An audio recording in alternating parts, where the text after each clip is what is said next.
Hey everyone, welcome back to my channel. Today we are going to learn. From today onwards, we are going to learn the most important topics of the Java. In every interview, they are asked based on these concepts. And so let's go. From today, we are going to start the OOPS concepts. Okay, let's see what is the OOPS and what is the class and object and what are the pillars of OOPS and some of the keywords. Like that, you will get so many subtopics here. So let's get started. What is the OOPS? What is the OOPS? OOPS stands for Object Oriented Programming. OOPS stand for Object Oriented Programming. OOPS is the programming style where everything is represented as an object that interact with each other using the methods. So OOPS stands for Object Oriented Programming, and here it is the programming paradigm where everything is represented as an object is known as a pure object oriented programming language. Let's see, you are considering everything as an object. In this programming, you are treating everything as an object. So on that object, you are interacting something. From that object, you are interacting something with the help of method. So that we are calling as a object oriented programming. Is a programming style where everything is represented as an object that interact with each other using the methods. So this is about what is the object oriented programming. So let's go. What is the meaning of object? And what is the meaning of class? Class means what? And object means what? See here. We will go to the object, then we will come to here. Object means it is an entity that has the state and behavior. Let's take one thing that has a both state and behavior. That thing we are calling as a object. Object is the instance of the class. Object is an entity that has a state and behavior, that has some states and it has some behavior. Those things we are calling as a object. And one more thing what we can say is the object is an instance of the class. Let's say it is a real world entity created from the class. What is the meaning of class? What is the meaning of class? Class is consisting of collections of object is called as a class. It is a logical entity. And what we can say one more thing, it is a blueprint from which you can create an individual object. It is a blueprint from which you can create some of the object. It is a blueprint from which you can create an object. Let's take it as a blueprint from that you can create an object of another class. Let's take one more class here. We are having a brand. Then what we are going to do here, if we want to take that some of the properties or behavior, what we are going to do, we will create a brand object here, right? So class is the collections of object, we can say that, and it is a logical entity. And one more thing what we can say is it is a blueprint from which you can create an object. This is about the class and this is about the object. And object, how we are going to create is, this is the class name. This is we are giving a name for that object. We are creating an object, right? New is the keyword from which you are going to create, and this is the car. This is how we are going to create an object. We are creating the object of that car, new car, then parenthesis, then here it is the car as the class name, then it is the reference for that object.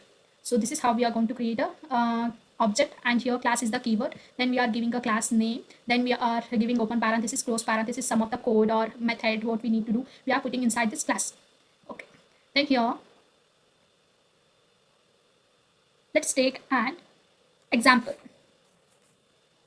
Let's take a real world example. Let's class name called as a phone, and in that phone you are having, like, you are defining some of the brand and price, and you are calling, right? You will call someone and you will talk, right? So you are performing that, and coming to the object, like in the phone we can say the many thing, right? Like Samsung Galaxy or iPhone 15 Pro Max, like that you will see many things, right? So that is acting as an object. Let's see the program, you will understand in a better way.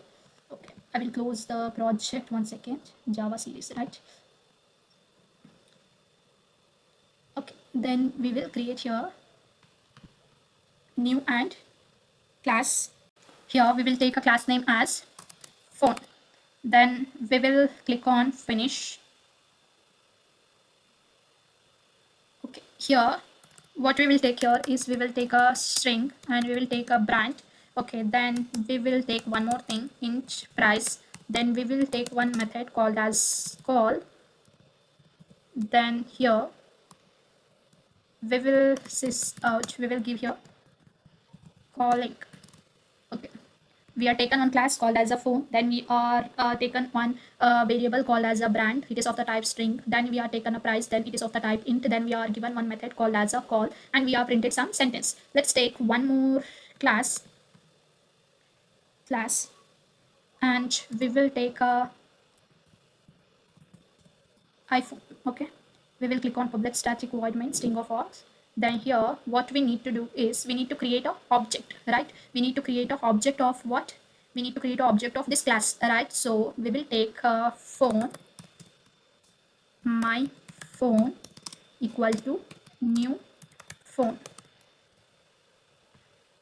See what we did here, we are creating the object of the phone class. Here we are written a phone class, right? So we are creating the object for this class. So class name is phone, right? So phone, and we are given a object name my phone. You can give anything here. Then new phone, this is how we are going to create an object. Then see here we need to set the brand and price, and we need to call this method. So how we are going to do this one is, let's take my phone dot brand equal to iPhone 15 Pro Max. Then here we will give semicolon. Here set it a brand value. We are set it a brand value. Then we need to set the price. Right? Phone dot price equal to 1,40,000. Okay. Okay. Then what we need to do? What we need to do? We will print the one sentence is out. Then we will give here brand. Then here we will take this one. Then we are going to give here. Then sys out. Then here price. Then here we will take this one. And don't worry, I will explain once again. If you are getting confused, once again I will explain. Then we will call that method. We are having one method right here, call. We are going to call that method my phone dot call. See here, I will save that one and I will run the program. Brand iPhone 15 Pro Max, price this one, and calling. See here what we did is we are created a one class called as a phone, and we are given a some of the things like brand and price, and we are given one method. So we are not given any value here, right? So here we are not given any value, like brand name we are not given, and price we are not given, anything we are not given here. So we will take it as this is the common for all the phone, right? It has some brand, it has some price, like iPhone, for iPhone you are different price, for Samsung what different price you are having, and different brand, right? So these values will be varied. So whatever the common thing is there, we are putting inside one class, like brand and price and calling. So then we are created one more class for different one. For iPhone we are created one class. Then what we are given, we are created an object of the phone class. Why? We need to give the value for brand and price, and we need to call this method, right? iPhone, when it comes to the iPhone or Samsung, it has its brand and price, right? So we need to initialize those things. So here we are created object of that class, and we are set it up values like for the brand. How we are accessing, let's see here, it is the object reference, right? So object reference dot, what we need to call means what we need to set in here, we are brand, right? So this is a brand. Object reference dot brand equal to, we are setting some string values, right? iPhone 15 Pro Max. Then like that, it is the object reference dot price equal to this one. Then we are printed simply some sentences. Then my phone, it is the object reference dot, we are calling the method, this is the method name, so we are calling here. So this is how we are going to take the write the class, and how we are going to create the object, and how we are accessing the methods and some of the variables present in the class. See here, if you want to give a Samsung, so Samsung, it has its own brand and it has its own price, right? So you can create a one more class like here Samsung. Then here my phone object creation is same thing. Then here my phone dot brand equal to, you are setting here Samsung Galaxy something Ultra, like that you are setting a price, then you are calling that method, right? Like that you are setting up particular values for something, right? This is how we are going to create a class. This is how we are going to create object of the class, and how we are going to access the values, and how we can set the values, and how we can call the object. Okay, this is about the class and object. We saw the real world example of phone and class, phone and brand, those things, right? This is about the classes and object. Let's see here in the OOPS. I will explain it. What is the OOPS and pillars of OOPS, and here constructors. We are going to take one in-depth class for constructors separately, because constructors going to be asked in the interview, and the pillars of OOPS also going to be asked in the interview. So we will take a in-depth video on that separately. So I will be give the overview of that constructor and pillars right now. Then after that we will take in-depth class for the constructors and each pillars of the OOPS. Let's see what is the constructors in Java. The specialized method used to initialize the object.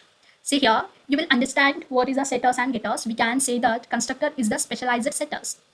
or you don't know now what is the setters, you will be understand while we are doing the encapsulation. So you will understand what is the setters and getters. Okay, let's take, it is one type of a setter whose name is same as the class name. Okay, let's okay, I will not say now setters, so I will say it is a one method. Okay, it is the one type of method, so that method name is the same as the class name. Let's take you are having a class name as phone, so in that class phone you are having one method. Okay, it is a specialized method. That method name is the same as a class name. What is the class name here? Phone, right? So it is a specialized method. That method name is the same as the class name, that is the phone. Okay, that method we are calling as a constructors. Why we are using the constructor means, let's take, if you want to initialize something or if you want to set the sum of the values, that time we are using the constructor. Okay, constructor is a special method used to initialize the object. When you are going to create an object, it is automatically called the constructors. If you are return that or not return, it is automatically called the constructors. Okay, Java compiler will call the constructors. Default constructor is there, that if you are not returned, that default constructor will be called. If you are returned, then zero parameterized constructor will be called while you are creating an object. Okay, don't get confused, I will do the one separate video for the constructor for in-depth. Okay, constructor is the specialized method. Let's take, it is a specialized method. In the methods, it is a special method. Okay, that name, method name is the same as a class name, so that type we are calling as a constructor. Okay, same name as a class name, and we are not having any return type, not even void, we are not having any type. Let's take you are having a class called as a phone, then what you can see, the specialized method public, you are not returning anything, so you are not writing a return type, so directly public phone, that's it, right? Here we are not seeing any type of return type, not even void. It will be called automatically when the object is created. So let's take one quick view. I'm again and again telling, don't get confused, I will be explaining it in the separate video. Okay, let's take here phone. You're not return any specialized method, right? So you're not return any specialized method. So when you are creating an object, let's say phone, my phone equal to new phone, and here parenthesis. Here let's check here phone, right? It is like a looking like a method when you are calling a method, right? It is looking like a method, phone, and open parenthesis and close parenthesis here, right? So zero parameters is here. You are not return any type of constructors here, right? So the Java compiler, what it is going to do is called by the defaultly, it is going to be called here one default constructor will be created by the Java compiler. You are not seeing here, but it is going to be automatically created by the Java compiler while creating an object while calling that class. It is going to be called here, nothing is there in that one, while you can call the default constructors, right? Java compiler while calling, it is not going to be set any values or not doing anything, but it is simply going to be called. If you are return here something, then it is going to call that method. Let's take public and phone. I told you it is a specialized method. That method name is the same as the class name, phone and phone. And here you can initialize something, right? I will take int a equal to, simply I will set this one, int b equal to, I will set 20, and I will print something. Let's take what it is going to be. Hello, I'm a constructor. Hello, I am a constructor. Okay, let's save and let's go here. Then we will run the program. What you are going to be get here, see here, hello, I'm a constructor. You are not calling separately here, right? It is automatically called by the Java compiler. See here, hello, I'm a constructor. You are not calling anything like that. Here we are doing correct brand and we are calling the separate method. No, not like that. We are not calling the method separately in the format. No, we are not calling. The Java compiler will defaultly calling that one. So when you are creating an object, that constructor will be first executed here. See here, phone will be called and these values are setting here. Hello, I'm a constructor. You can print a and b also. You will get that values here. After that, you will get the next thing.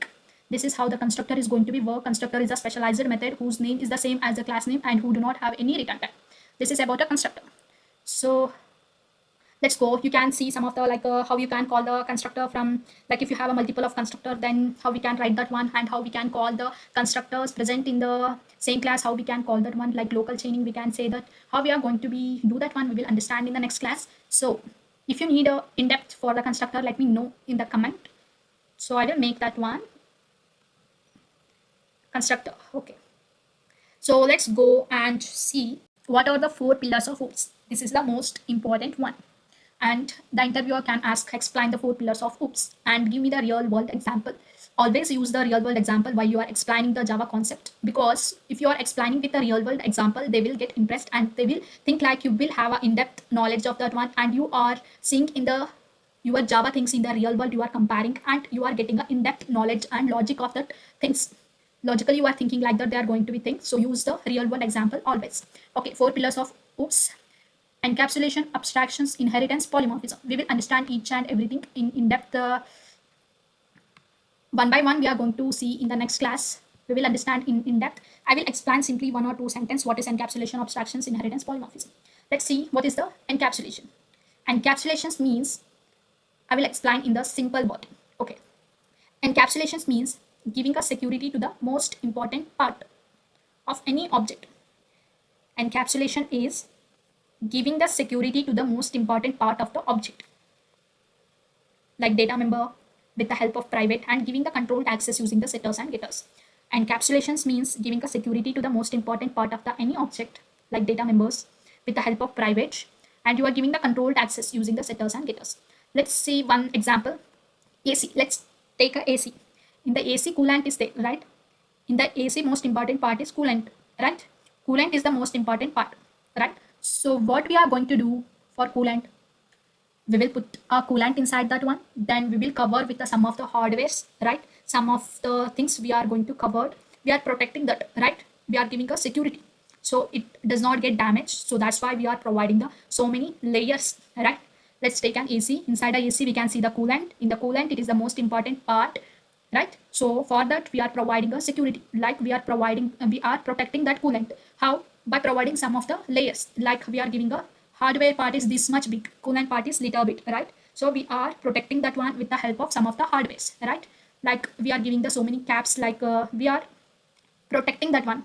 So that's why encapsulations means like that. We are giving a security to the most important part of the object and giving the controlled access. Okay, for controlled access we are giving. If you want to on the coolant, you are giving a controlled access, like that buttons you are having, right? So on to increase or decrease, like that you are having a buttons, you can operate this one, you are giving the controlled access, like that. It is encapsulation. And abstractions means hiding the implementation and showing only essential functions to the user, like we are hiding the implementation. Let's take ATM machine. We don't know how it is internally working, how it is going to be work internally, how it is going to do some of the tasks internally. What we are going to do, simply what you are doing, you are going to the ATM and you are checking the how many balance is there, and you will withdrawing some of the amount, like that. That's it. Internally what happening, how it is going to be called, how it is going to be compared, how it is going to check the balance, and how it is going to be giving the value, you are hiding completely, right? So just what you are going to show, just balance, how much is there, and you are giving some amount, right? When withdraw option will become, you are giving some of the values from the ATM. That's it, right? So this is the thing, hiding the implementation and only showing the essential functions to the user is known as abstractions.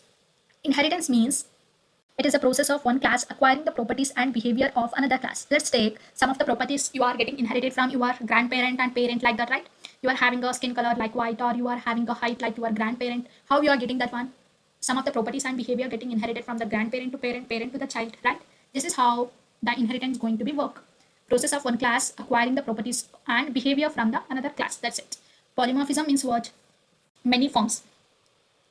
Polymorphism means many forms, means allow the single entity to take the multiple forms.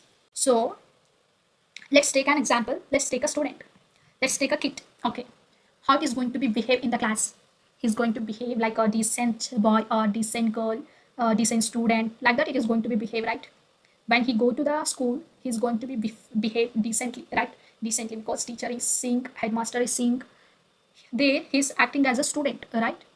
Then when he comes to the home, what, how he is going to be behave? Like tiger, right? He's going to behave like a tiger, right? Fully freedom and fully in the enjoy moment and fighting with their sister or brother, right? And his friends, fully tiger, right? Here kid is acting differently, right? Depends on the some of the situation, right? In the school he's acting as a student, and when he comes to the home he's acting as a kid, right? And his behavior and everything will be changed, like that. Single entity taking the multiple form. That's it. This is about a polymorphism. We will understand separately in depth. This is about the OOPS, overview of the OOPS, and what is the OOPS, and what is the class, and what is the object, how we are going to write a class, how we are going to create object, and one real world example, phone, and that, right? phone and iPhone, how we are going to be call that one phone and those things, and what is the constructors and four pillars of OOPS. This is about the overview of the OOPS. So if you have any doubt, comment below. Okay, see you in the next. Thank you.